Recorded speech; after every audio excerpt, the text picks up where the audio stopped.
Assalamualaikum warahmatullahi wabarakatuh. Selamat siang Ibu, selamat siang teman-teman. Pada kesempatan siang hari ini saya akan menjelaskan presentasi mata kuliah anatomi dan fisiologi mata. Sebelum memulai, saya perkenalkan diri. Nama saya Renal Arifin.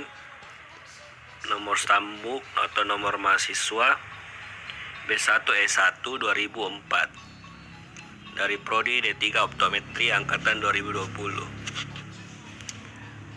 Pada kesempatan hari ini saya akan menjelaskan judul presentasi saya, yaitu menjelaskan tentang anatomi dan fisiologi mata dan lensa dan vitreous.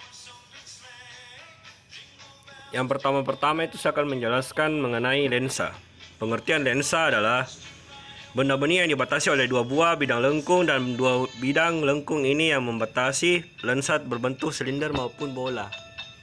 Adapun lensa silinder bersifat memutuskan cahaya dari sumber titik yang jauh pada satu garis, sedangkan lensa yang berbentuk bola yang melengkung ke segala arah memusatkan cahaya dari sumber yang jauh pada suatu titik. Berikutnya, jenis-jenis lensa. Yang pertama, jenis lensa cembung atau positif.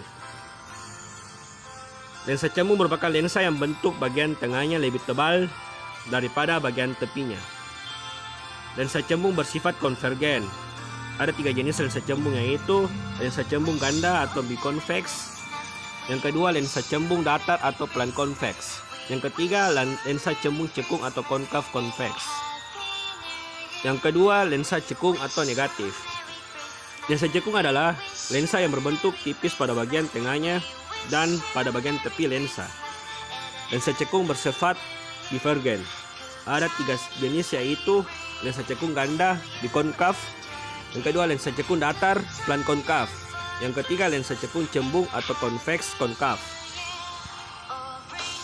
Sifat sinar istimewa pada lensa. Yang pertama, pada lensa cembung ada tiga sinar istimewa, yaitu sinar akan datang sejajar sumbu utama lensa dibiaskan melalui titik fokus aktif f1. Yang kedua, sinar akan datang melalui titik fokus pasif f2 dibiaskan sejajar sumbu utama. Yang ketiga, sinar akan datang melalui titik pusat optik O diteruskan tanpa pembiasan. Yang kedua, pada lensa cekung. Yang pertama, sinar akan datang sejajar sumbu utama lensa dibiaskan seakan-akan berasal dari titik fokus aktif f1. Yang kedua, sinar akan datang seakan-akan menuju titik fokus pasif f2 dibiaskan sejajar sumbu utama. Yang ketiga, sinar akan datang melalui titik pusat optik O diteruskan tanpa pembiasan. Rumus lensa 1/E sama dengan 1/SO tambah 1/SI. M sama dengan SI per SO. P sama dengan 1/F.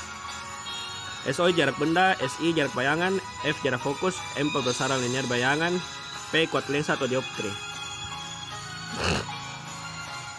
Kemudian vitreous humor, sering disebut juga tubuh vitreous atau vitreous adalah gel yang mengisi ruang antara lensa mata dan retina di dalam bola mata manusia atau vibrata lainnya.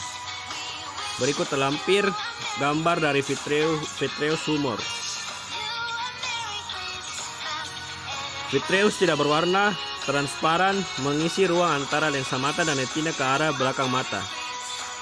Vitreous diproduksi oleh beberapa sel selaput jala. Komposisinya hampir sama dengan kornea, tetapi hanya memiliki sangat sedikit sel atau kebanyakan fagosit yang menghilangkan serpian sel dalam area visual tanpa pembuluh darah, dan 98-99% volumenya terdiri dari air. Kornea 75% dengan garam, gula, vitrosin, rangkaian kolagen, dan juga susunan protein dalam jumlah mikro. Yang mengagumkan dengan hanya memiliki sangat sedikit zat padat vitreous dengan menahan mata. Di sisi lain, lensa mata yang terikat erat dengan sel. Namun vitreous memiliki kekentalan 2-4 kali kekentalan air murni. Vitreous memiliki indeks bias 1336. Presentasi saya pada siang hari ini kurang lebihnya mohon dimaafkan.